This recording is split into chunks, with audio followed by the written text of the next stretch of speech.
जसा राज ठाकरेंनी मनसे हा शब्द पक्ष स्वतःचा स्थापन केला, स्वतःच्या पक्षाची निशाणी, स्वतःच्या पक्षाचा झेंडा हे सगळं करून स्वतःचं कर्तृत्व सिद्ध करून दाखवलं, तसं अजितदादा अत्यंत आक्रमक आहेत, अत्यंत स्पष्ट वक्ते आहेत. त्यांची भाषणं बघितली तर त्याच्यातनंही आपल्याला कळतं की त्यांना प्रॉम्प्टिंग करायचा प्रयत्न मागून होत होता, पण अजितदादा म्हणत होते थांबा रे बाबा, मला बोलू द्या. तर हे सगळं जे आहे ते मला एक आठवण करून द्यायची की ईडीच्या धाडी टाकल्यानंतर आणि इन्कम टॅक्सच्या धाडी आणि ईडीचे जे प्रकार झाले त्याच्यानंतर ही अस्वस्थता वाढलेली आहे आणि अजितदादा पुढे कुठला पर्याय शिल्लक राहिला नव्हता. ज्यावेळेस पंतप्रधानांनी, देशाच्या पंतप्रधानांनी, मोदी साहेबांनी मोस्ट करप्ट पार्टी म्हणून राष्ट्रवादी काँग्रेसचा उल्लेख केला आणि नंतर 2-4 दिवसातच आपल्याला हे सगळं बघायला मिळालं की अनेक लोक तिकडे गेलेले आपल्याला दिसले. त्यामुळे अजितदादा आज जे काय अस्वस्थ आहेत त्याची कारणं आम्हाला तरी निश्चितच ती वाटत आहेत आणि अजितदादांनी कार्यकर्त्यांना संदेश द्यायचा प्रयत्न केला की विचार आणि विचारधारा जबाबदारी आपल्या खांद्यावर आहे. तर विचार सोडलेले लोक म्हणजे ज्यांना स्वतःचा जो विचार होता तो सोडून जे तिकडे भाजपकडे गेले, कारण भाजपकडे कोणाचेही विचार चालत नाहीये. जे आम्ही बोलू, जो आम्ही बनवतोच कायदा आणि तसंच वागलं पाहिजे आणि त्याच्या खाली अजितदादांची जी घुसमट होते ती आपल्याला त्यातनं दिसून आली. फक्त मला असं वाटतं या ठिकाणी त्यांनी जे पवार साहेबांवरती जे आरोप केले की पवार साहेबांना भाजपबरोबर जायला त्यांची संमती होती, तर मलाही सांगावंसं वाटतं की जे प्रसंग अजितदादांनी सांगितलेले त्याचे साक्षीदार आम्ही सुद्धा आहोत. फक्त अजितदादाच नव्हते की लोक माझे सांगती या पुस्तक प्रकाशनाच्या वेळेस पवार साहेबांनी जो राजीनामा दिला त्याच्यामध्ये काहीतरी कार्यकर्त्यांना सांगून अशा प्रकारचा प्रसंग घडवून आणला असं जे अजितदादा सांगायचा प्रयत्न करतायत ते पूर्णपणे चुकीचं आहे. त्या दिवशी शरद पवार साहेबांनी जो राजीनामा दिला आणि त्यानंतर कार्यकर्त्यांच्या ज्या भावना होत्या, मोठ्या मोठ्या नेत्यांच्या ज्या भावना होत्या त्या तुमच्या कॅमेऱ्यांनी टिपलेल्या आहेत आणि त्या खऱ्या होत्या.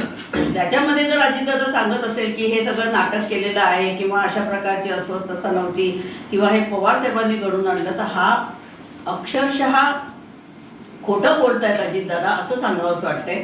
आणि दुसरं म्हणजे अजितदादांनी सांगितलं की म्हणजे ही जी अस्वस्थता अजितदादांची आहे ही कशामुळे आहे, तर ईडीमुळे आहे, आणखी त्यांच्यावर इन्कम टॅक्सच्या ज्या धाडी टाकल्या होत्या त्याच्यामुळे आहे. नंतर मला त्यांना एक सांगावंसं वाटतं की आपल्या मराठीमध्ये एक म्हण आहे की जा मुली जा, दिल्या घरी तू सुखी राहा. तर आता तू जर काय तुझं घर स्वतःहून निवडलेलं आहे तर तिथे कितीही वाईट असलं तरी तुला आता तिथेच राहावं लागणार आहे आणि तिथली अस्वस्थता न दाखवता आणि आपल्या माहेरच्या लोकांना म्हणजे आपला वडील असतील, आपली आई असेल किंवा आपल्या भाऊ बहीण कोण असेल यांना सगळ्यांना नावं ठेवण्यापेक्षा जा दिल्या घरी तू सुखी राहा असं मला सांगावंसं वाटतंय त्यांना. आणि त्यांनी जे काय संघर्ष यात्रेवरती जी टीका केली, कालच मी रात्री 2 वाजता संघर्ष यात्रेत 3 दिवस सहभाग घेऊन आले. तर रोहित पवार हे लोकांच्या, युवकांच्या प्रश्नासाठी, शेतकऱ्यांच्या प्रश्नासाठी लढतायत आणि महाराष्ट्रात एक असा नेता उदयाला आलेला आहे की जो ह्या संघर्ष यात्रेच्या रूपातनं युवकांचे, बेरोजगार तरुणांचे प्रश्न काय आहेत, म्हणजे जे काय MPSC आणि UPSCच्या फीज आकारल्या जातात आणि देवेंद्र फडणवीस आणि मुनगंटीवारांनी आंदोलन केलं होतं की 1000 1200 रुपये घेऊ नका आणि हे तरुणांकडनं पैसे घेण्याचं सरकारने बंद केलं पाहिजे, ही तरुणांकडनं मागणी होतीये. शेतकऱ्यांकडनं मागणी होतीये की आमच्या बी बियाण्याला खरे आम्हाला मिळत नाही, शेतीला मदत मिळत नाही, आम्हाला शेतमालाला भाव मिळत नाहीये. म्हणजे युवा संघर्ष यात्रेतून लोकांच्या दारापर्यंत जाऊन त्यांचे प्रश्न समजावून घेणं आणि ते प्रश्न मांडणं सरकारसमोर. तर हे या युवा संघर्ष यात्रेतनं रोहितदादा पवार करत असताना कोणी जर लोकांसाठी काम करत असते तर निदान त्याचं कौतुक केलं पाहिजे. अगर तुमच्या मनात तो मोठेपणा नसेल तर निदान त्याला नावं ठेवण्याचं धैर्य तरी करू नये असं मला त्यांना सांगावंसं वाटतंय. आणि दुसरं म्हणजे ही जी काल साक्ष कोणाची दिली अजितदादांनी, तर तिकडे आनंद परांजपेंना सांगितलं काय रे बाबा आनंद परांजपे असं झालं होतं ना, तर आम्ही साक्षीदार आहोत. अजितदादांना जे काय प्रश्न पडलेले आहेत किंवा जे काय ते सगळीकडे दाखवू पाहतायत की हे सगळं जे काय झालेले हे नाटक होतं, राजीनामा नाट्य होतं, शरद पवार साहेबांनीच आम्हाला भाजपमध्ये पाठवलेलं आहे. तर आम्हालाही शरद पवार साहेबांकडे आम्ही जेव्हा गेलेलो होतो, मी होते, सक्षणा सलगर होती, नंतर रवी वरपे आणि मला वाटतं सूरज चव्हाण, आम्ही काही 5-6 जण जेव्हा पवार साहेबांना भेटायला गेलो होतो तेव्हा पवार साहेबांनी सुद्धा आम्हाला सांगितलं की बाकी सगळं राहू दे, हे जर रती महारथी जर तिकडे चालले असतील तर महाराष्ट्रात पुन्हा पिंजून काढण्याची शक्ती तुम्ही लोक त्याच्यामध्ये आम्हाला सहकार्य करणार का, तुमची भावना काय आहे? कारण मी तर कधीच भाजपबरोबर त्या विचारधारेबरोबर जाऊ शकत नाही, याची साक्षीदार सगळ्यात मोठी मी आहे. आणि अशा प्रकारे अजितदादा जर खोट्या प्रकारे पवार साहेबांवरती आरोप करत असतील तर ते निश्चितच असे आरोप आम्हाला मान्य नाहीत आणि असे आरोप अजितदादांनी कृपा करून करू नये. कारण अजितदादांची आता जी अवस्था आहे ती अस्वस्थ अवस्था आहे. डेंगी त्यांना झाला होता, ते 15-20 दिवस सुट्टीवर होते, औषधोपचार त्यांना चालू असेल, विश्रांतीचा सल्ला दिला असेल, पण माणसाच्या डोक्यातले चक्र विचार हे विश्रांतीमध्ये मला असं वाटतं जास्तीच ते चक्र जोरदार चालतात आणि त्याच्यामध्ये अस्वस्थता त्यांच्यामध्ये जास्ती आलेली आहे. तर त्यामुळे अजितदादांनी जे काय खरं आहे, जे वस्तुस्थिती आहे ते सांगण्याचा प्रयत्न करावा. त्यांना जर ते आठवत नसेल तर आम्ही अनेक जण त्या कार्यक्रमाचे साक्षीदार आहेत. जेव्हा पवार साहेबांनी राजीनामा दिला त्यांनी तो उत्स्फूर्तपणे त्या दिवशी लोकमान्य सांगतीचा कार्यक्रमामध्ये जे झालं ते सगळं रेकॉर्डेड आहे, ते एकदा पुन्हा काढून बघितलं तरी कळेल. परंतु अशा प्रकारे खोटे आरोप करणं हे पूर्णपणे बेजबाबदारपणे आहे. त्यामुळे अशा प्रकारचे आरोप करू नये.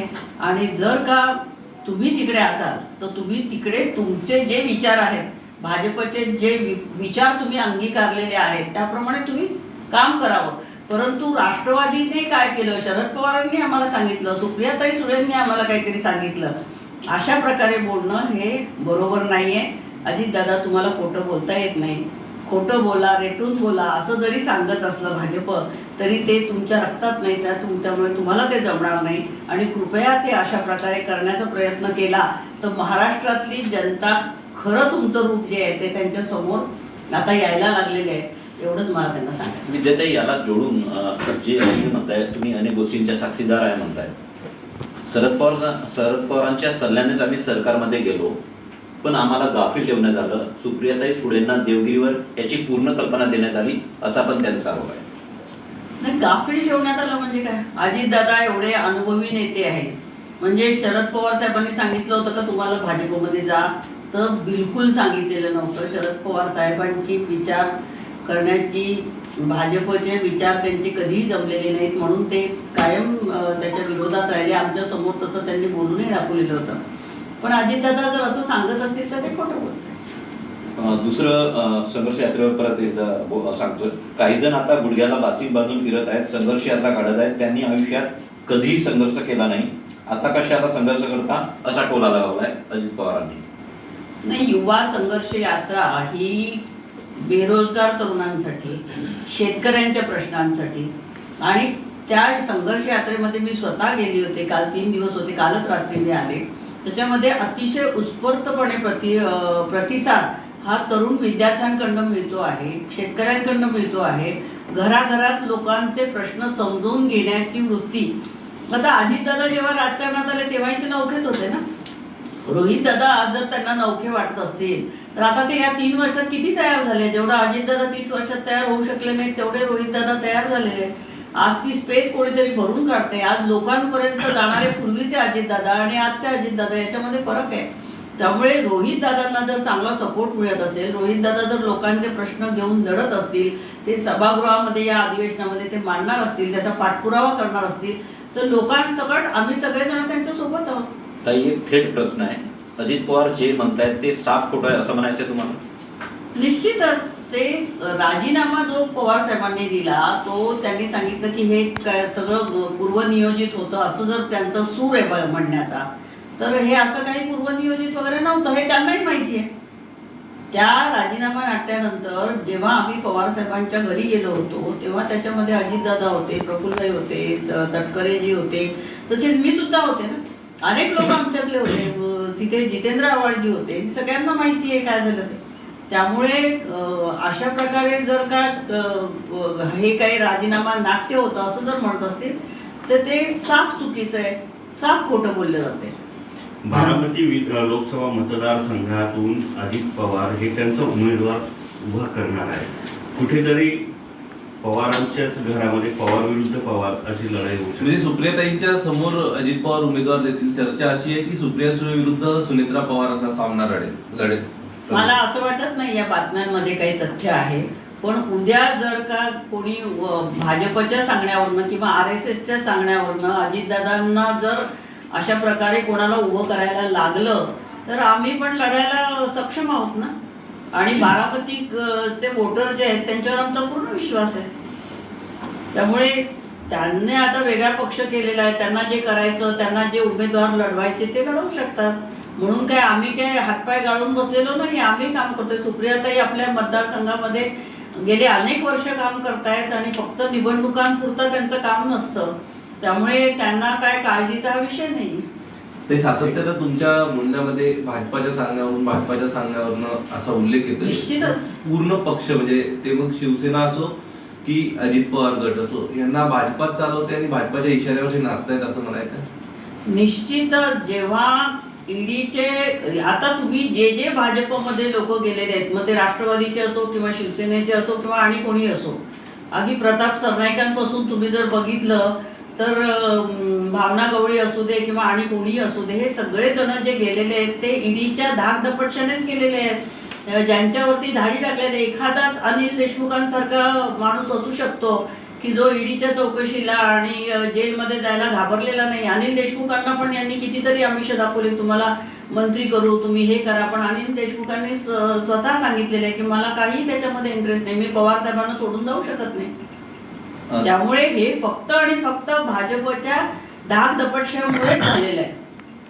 आणि कुमार सप्तर्षी यांनी 9 ऑगस्टला त्यांचा जो कार्यक्रम होता त्याच्यामध्ये जाहीर भाषणामध्ये हे सांगितलेलं आहे की अजितदादा तिकडे गेलाय कारण अशा प्रकारे आज तू आमच्याकडे नाही तर उद्या जेलमध्ये जा, अशा प्रकारे त्यांनी आपल्या जाहीर भाषणामध्ये सांगितलेलं आहे. त्यामुळे हे काय खोटं असायचं कारणच नाही. ताई, आज शरद पवार साहेबांची पत्रकार परिषद आहे पुण्यामध्ये. कालचे एकंदरीत वक्तव्य किंवा 10-15 दिवसांमध्ये घडलेल्या गोष्टी पूर्ण दूध का दूध आणि पाणी का पाणी करतील असं वाटतंय शरद पवार पत्रकार परिषद? नाही, मी त्याबाबत काही सांगू शकत नाही. पवार साहेबांनी आज आमदारांच्या मीटिंग वगैरे घेतलेल्या आहेत आणि त्याच्यानंतर ते प्रेस कॉन्फरन्स घेणार आहे. कदाचित त्या मीटिंगमध्ये काय झालं आणि काय नाही याच्याविषयी ते खुलासा करतील. त्यामुळे त्यांच्या प्रेस कॉन्फरन्समध्ये काय असणार हे मी आता इथून सांगू नाही शकतो. पण आजची टायमिंग म्हणजे पत्रकार परिषदेची जी काही ते आता तुम्हाला 4 वाजता कळेलच ना, एवढी घाई काय. थँक्यू.